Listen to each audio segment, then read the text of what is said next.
Hello and welcome to 5 Minutes With by Climate Week NYC, bringing you a series of bite-sized interviews with some of the key people, organizations and businesses ahead of Climate Week NYC this September. Today, I am joined by the Estée Lauder companies. The Estée Lauder companies is one of the world's leading manufacturers and marketers of quality skincare, makeup, fragrance and hair care products with a diverse portfolio of over 25 brands sold in approximately 150 countries and territories. They have achieved net zero emissions and sourced 100% renewable electricity globally for its direct operations, reaching the target they set when they joined RE100 in 2017. So I am delighted to be joined by Nancy Mahon, Senior Vice President of Global Corporate Citizenship and Sustainabilities at the Estée Lauder companies. Nancy, thanks for joining me today. Sure, I'm so glad to be here. I have a lot of questions on my card, so I am going to jump right in and start that clock and ask, first of all, what role does sustainability play at the Estée Lauder companies?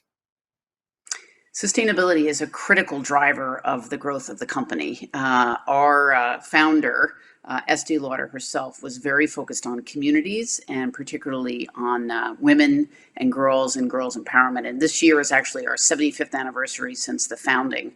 And her grandson, William Lauder, was very early to adoption of solar energy at our plant in Melville, Long Island, which was our first plant.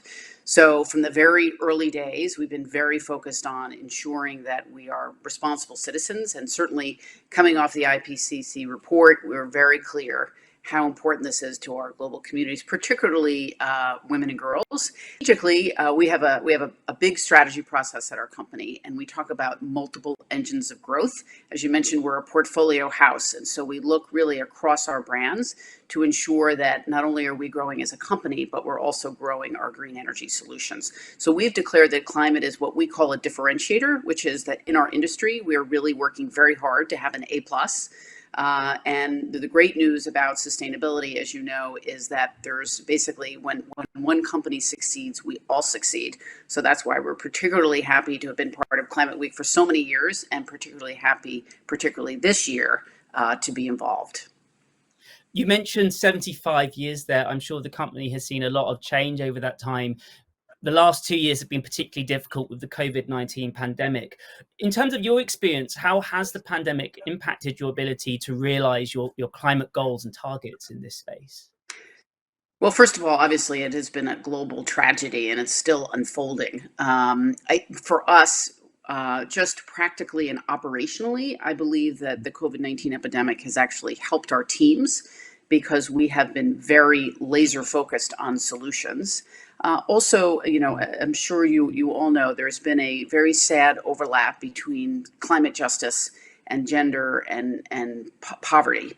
And so what we've seen is a disproportionate impact of COVID-19 on poor communities globally, as well as communities where particularly women and girls have been challenged. And so in many ways, I think the stark relief of COVID-19 and then the understanding and the overlay that climate and lack of clean water, high pollution rates, all of that has mapped essentially to the high COVID rates. And so we're really looking at it more, not just from a sustainability perspective, but also a social impact perspective. And, we're a company, about 95% of all of our brands, consumers are women. And so we're laser focused on how we can, as a leader in the industry of working with women and girls, how can we further the cause and really act as an advocate for some of the changes that really need to happen.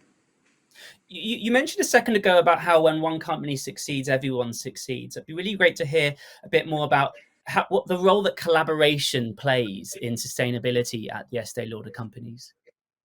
Sure. Well, we are a relatively small user of energy. I think, if folks wanted to throw out companies that needed to focus on climate, I don't think they would mention either Beauty, candidly, or Estée Lauder.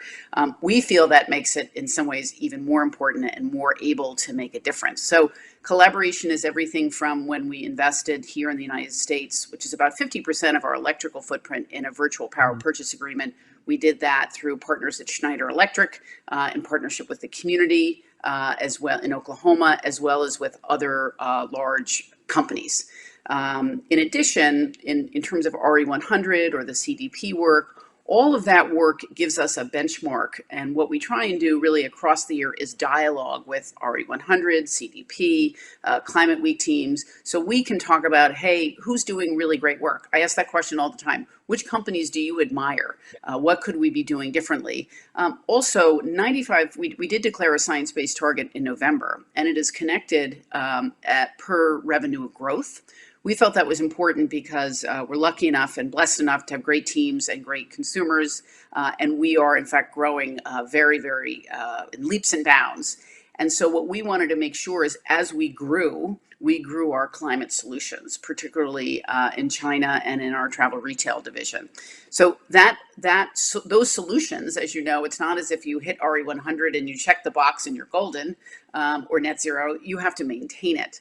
Also, for our science-based target, 95% of our footprint is in scope 3. And so we really need to focus on really our ecosystem and our suppliers. And that's where we, again, feel we can bring really large solutions where we can impact not only, change starts at home. So I've always thought that the net zero RE100 sort of sequencing made a lot of sense. But now as we open our arms wide around science-based targets, we have a special work group focusing just on suppliers, really co-led by our chief procurement officer. So we're all in on making a difference. The other is, as you know, we don't have all the solutions that we need. So innovation is going to play a big role, as is scale. And so we feel as a member of the broader climate community and solutions, we need to band together to say, how do we invest and how do we scale green solutions, whether that be forestry or virtual power purchase agreements. Brilliant. And I let us run over time a little bit there because I wanted to hear all that. I'm glad that we did. I'm going to be even more sneaky and just ask one more quick fire question at the end, which is in terms of all the work that you have been doing at the Estée Lauder companies, like what's the one thing you've personally taken away from that experience? Well, I've been lucky enough to be in this job for about 5 years, and I was not a sustainability native. I was very lucky to be in the company and focus primarily on social impact. And across the 5 years, I would say, to me, what has really shifted is the importance and the understanding of our stakeholders' climate understanding and the solutions that we need. I was actually speaking with a woman who oversees product development for one of our brands a couple of days ago, and we are partnering with Cambridge University and sending particular individuals to Cambridge to study and get a certificate in sustainability. So I said, how has this changed? Like what has changed in terms of your understanding?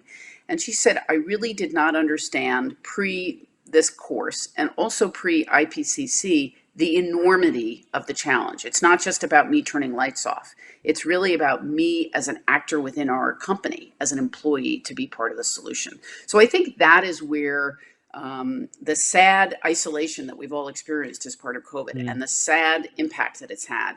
And recently, whether it be Henri or other, fires in California for us here in the United States, or some of the flooding in Germany and other places, it is very clear that we need to redouble our efforts. Is even more important than it's ever been. And we're here to listen, we're here to partner, and the world is literally depending on all of us. So we really look forward to rolling up our sleeves and being part of the solution. I could talk a lot longer with you, Nancy, and hear much more, but we've run out of time for now. However, if you want to hear more about what the Estée Lauder companies are doing, Nancy will be speaking at a special panel at the Climate Week NYC opening ceremony. That's taking place on Monday, September the 20th, 10 till 12 Eastern time in the morning. And you can find details about that event as well as the full Climate Week NYC program, which runs from September the 20th through to the 26th. That's on our website and via the link below.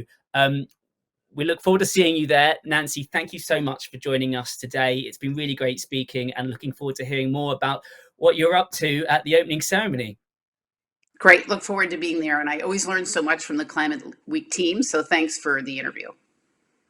You're welcome. Great to have you. Great.